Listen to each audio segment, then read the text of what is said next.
बच्चों, let's see the question.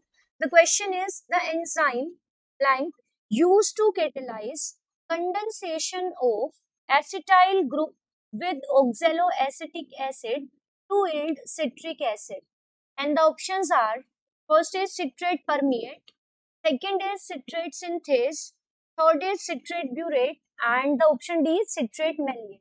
So हमें यहाँ बताना है कि इनमें से कौन सा एंजाइम यूज होता है during the condensation of acetyl group with oxaloacetic acid to yield citric acid. So let's see what is the key concept to solve the question.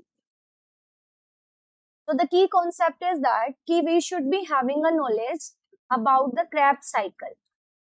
क्योंकि ये जो स्टेप हमें दिया है it is associated with Krebs cycle. So the Krebs cycle और Krebs cycle में use होने वाले एंजाइम्स के बारे में हमें पता होना चाहिए. सो अगर हमें बातें पता है then easily we can solve the question. और this question is very easy to attempt क्योंकि हमें एक चीज क्लियर होती है कि एंजाइम्स के नाम के पीछे जनरली ASE वर्ड लगता है, सफिक्स लगता है ASE. बट हम यहाँ से क्लियरली देख पा रहे हैं कि सिट्रेट परमिएट, ब्यूरेट, मेलिएट ये तो एंजाइम्स के नाम नहीं है. यहाँ पे एक ही एंजाइम गिवन है दैट इज सिट्रेट सिंथेज. तो वो वैसे भी हम इसको इजीली एलिमिनेशन मेथड भी यहाँ पे हम यूज कर सकते हैं इस क्वेश्चन को सॉल्व करने के लिए. But if we talk about the concept तो Krebs साइकिल क्या है. तो देखिए हम जानते हैं कि ग्लाइकोलिसिस के दौरान जब रेस्पिरेशन होता है तो फर्स्ट स्टेप ग्लाइकोलिसिस होता है और ग्लाइकोलिसिस के दौरान पायरुविक एसिड बनता है. सो जो पहला स्टेप है कि ग्लूकोज है, ग्लूकोज चेंज हो जाता है into the pyruvic acid and this pyruvic acid is a 3 carbon compound और ग्लूकोज के अंदर है 6 कार्बन कंपाउंड. सेकेंड स्टेप होता है ऑक्सीडेटिव डीकार्बोक्सिलेशन.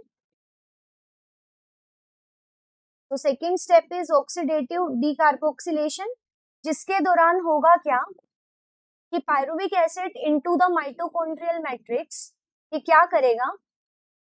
तो इसको लिखते हैं यहाँ पे कि पायरुविक एसिड का होगा ऑक्सीडेटिव डीकार्बोक्सिलेशन. इसका मतलब इसका ऑक्सीडेशन भी होगा और इससे CO2 रिमूव होगा and it forms acetyl coenzyme A और साथ में रिलीज होगा CO2 और साथ में बनेगा एक NADH H पॉजिटिव. अब ये NADH बनाने के लिए जो हाइड्रोजन आया वो पायरुविक एसिड से आया तो पायरुविक एसिड का हो गया यहाँ पे ऑक्सीडेशन.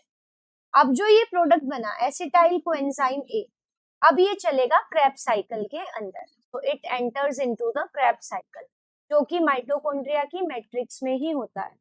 तो Krebs साइकिल में क्या होगा first step of Krebs cycle. तो हमें यहाँ पे फर्स्ट स्टेप ही पूछा गया है. So first step of Krebs cycle is condensation.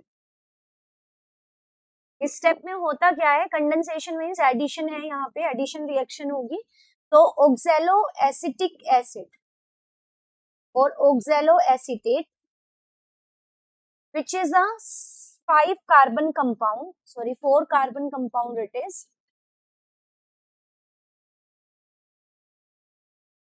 So it is a 4 carbon compound.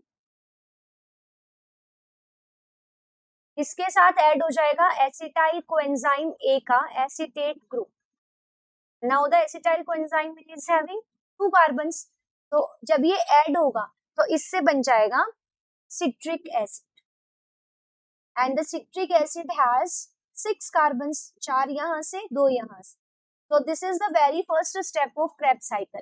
अब जो एंजाइम यहाँ पे यूज होता है सो इट इज क्लियर कि सिंथेज एंजाइम यूज होगा एंड किसका सिंथेसिस हो रहा है सिट्रिक एसिड का और सिट्रेट का.